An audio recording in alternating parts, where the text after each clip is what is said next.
Gaya sa lungsod ng San Jose del Monte, ang Bacolod City Water District may joint venture agreement sa Prime Water Infrastructure Corporation. Pero dito sa tinaguriang City of Smiles, mayroon silang Bacolod Bulk Water Incorporated, ang subsidiary ng Tubig Pilipinas. 11 ang branch nila sa buong Pilipinas. 10 sa mga ito may ka-JVA na mga water district at dito sa Bacolod umiiral ang kanilang bulk water supply system.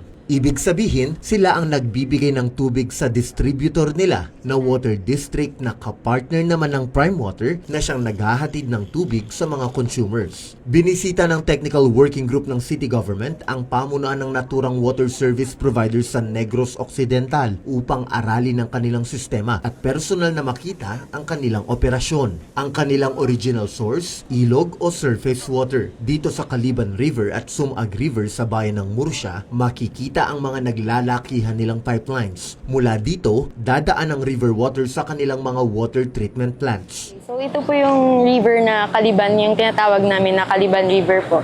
So meron po tayong 3 pump. Ito po yung 3 pump namin na submersible pump po siya.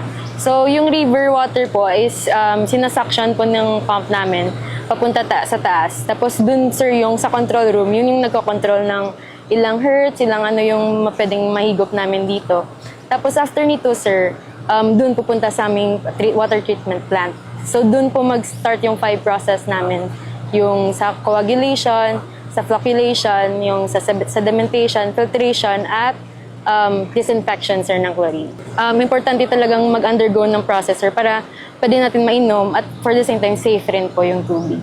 Unang hinahaluan ng tubig ng mga kemikal bago ipaghiwalay ang mga sediments o yung mga bato, halaman o buhangin mula sa tubig. Matapos nito, makikita na ang mas malinis na tubig. Ito naman ang dadaan sa filtration at chlorination bago makarating sa prime water na ihahatid naman nila sa bawat kabahayan. Nabisita din ng grupo ang Ngalan Water Treatment Plant sa Barangay Granada, Bacolod City. Ang 3 ito ang kanilang mga pangunahing planta. Bawat planta may sariling laboratory at monitoring facility upang masigurong dekalidad at ligtas na maiinom ang kanilang tubig. So what you are seeing right now po is our jar testing. Ginagawa po namin to show you in a laboratory scale on how we treat our water po dito sa water treatment plant. We have 3 chemicals po, the chlorine, PAC, and the polymer. We add first the PAC on our water and then the polymer. So the PAC po acts as our flocculant. So we can imagine it po like a magnet. So it will going to collide po with each other. And it will going to form po our flux. Yun po yung nagsisettle sa ilalim.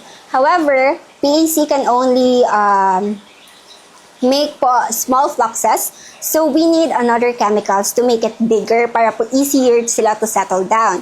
So we have our polymer po as our coagulant or coagulating agent. So we add it po after the PAC and it will neutralize more and result into bigger flux wherein mas easier po siya to settle down.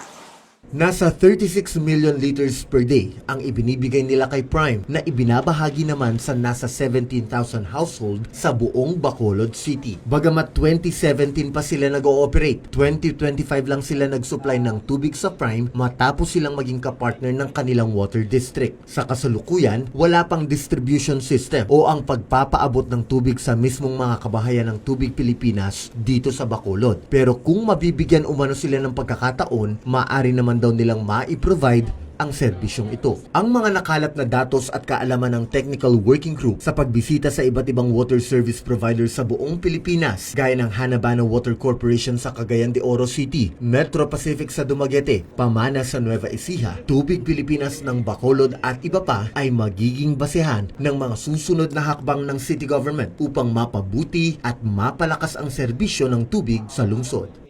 Sa direktiba ni Mayor Ate Rida Robes, ang mga makabagong teknolohiya at pamamaraang nakita sa mga pasilidad at laboratorio ng mga water service providers ay may mahalagang papel at magagamit upang tuluyan ng maireforma at tiyaking dekalidad, ligtas at sapat ang supply na tubig na matatanggap ng bawat pamilyang San Joseño.